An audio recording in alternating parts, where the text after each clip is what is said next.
On count one, the court sentence is 20 years to serve 5 years, commuted to time served, the balance of 15 years to be probated, and a $25,000 fine.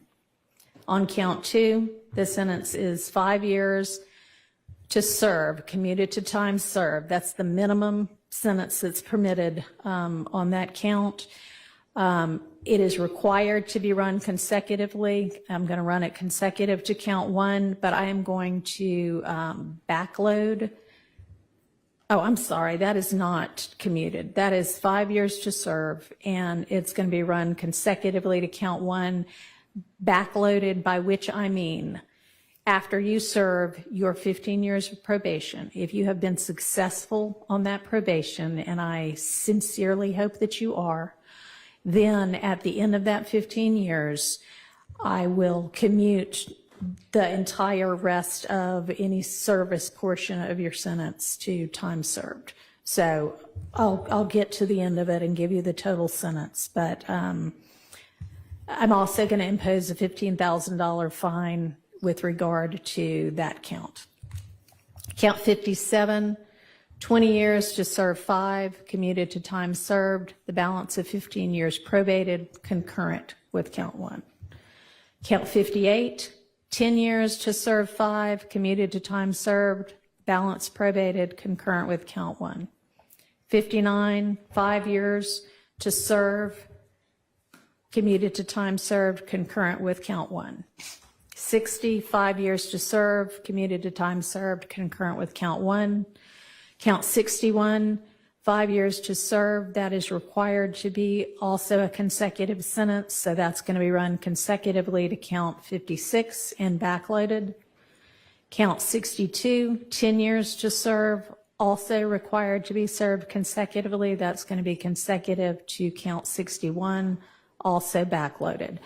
So essentially, the total sentence is 40 years to serve the first 5 years in prison, but commuted to the time that you have already served, followed by 15 years on probation, followed then by the backloaded 20 years, which can be served in custody and will be served in custody if you are not successful on your probation. If you are successful in completing your 15 years probation, that will be commuted to time served.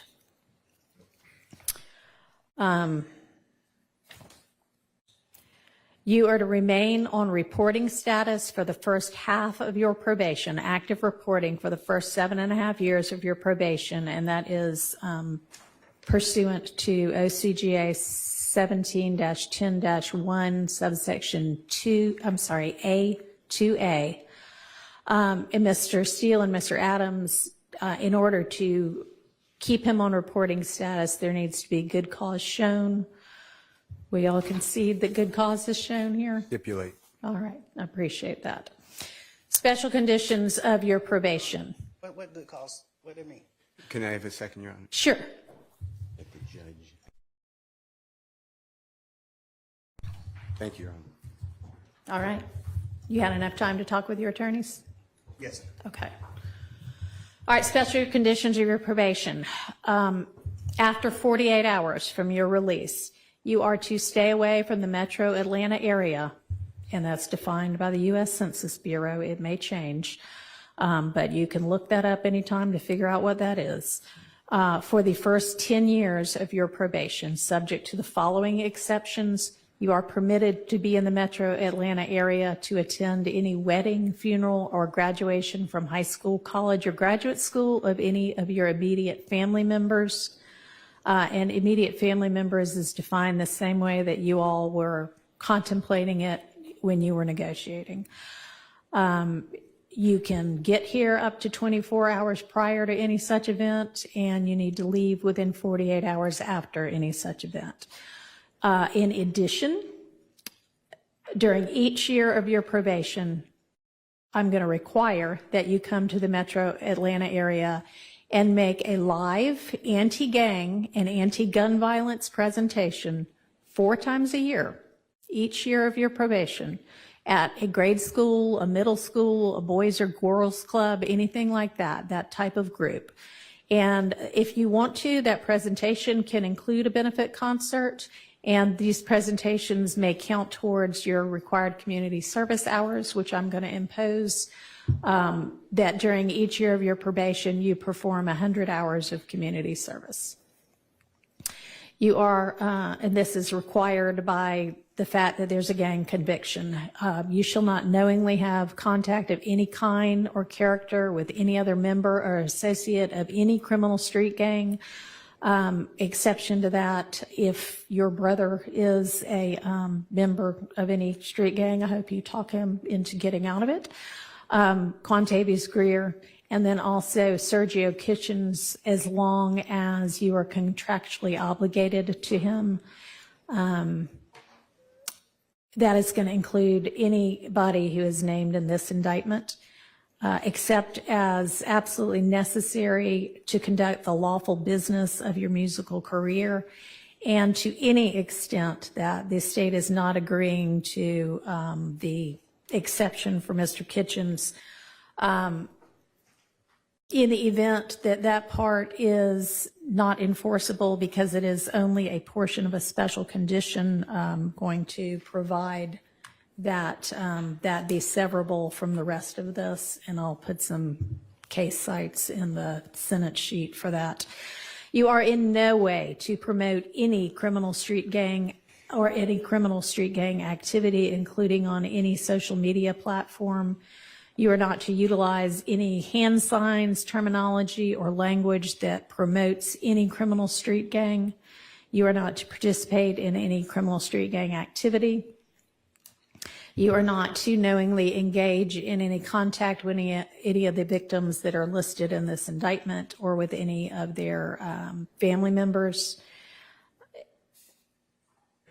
And you may not have in your possession or with arm's reach any kind of a firearm, because you're going to be a convicted felon. And that is, except I know that you have security and you need security. You can be within arm's reach of a firearm that is in the possession of either licensed law enforcement or licensed security personnel that are in your security detail or anybody that you're performing with. You are to submit to random drug screens and not use any drugs unless they are prescribed for you by a licensed physician. You are to execute a Fourth Amendment waiver that will permit the search of your person, residence, vehicles, and electronics for any firearms, any criminal street gang paraphernalia, or any illicit drugs. And as I mentioned, with regard to one of the first of your co-defendants from this trial, at least since I've been involved, to plead guilty, our Uniform Superior Court rules instruct and provide that it is absolutely proper for a judge to grant leniency in sentencing when, quote, the interests of the public in the effective administration of criminal justice are served, unquote. And I think that this plea is in the interest of the public and in the interest of effective administration of justice. Have been trying to ensure that, to the extent I can, this trial also abides by that. It's been challenging at certain times. I find your plea to be freely, knowingly, intelligently, and voluntarily entered with an understanding of the consequences, and I accept it as such. I also need to inform you that your attorneys were going to represent you through either the last day of this term of court or 30 days from now, whichever is later, and any of the filings that were mentioned that need to be filed within that time, they would file on your behalf unless they are permitted to withdraw from representing you before that time. I am not going to impose the conditions suggested by your counsel about the benefit concerts and the donations to the sheriff's office, but I certainly strongly encourage you to do those things and to do and continue to do things that benefit your community and especially help young people to stay out of criminal trouble. And unless there is anything from council other than that, I have one matter, Your Honor. okay, and does the state as well?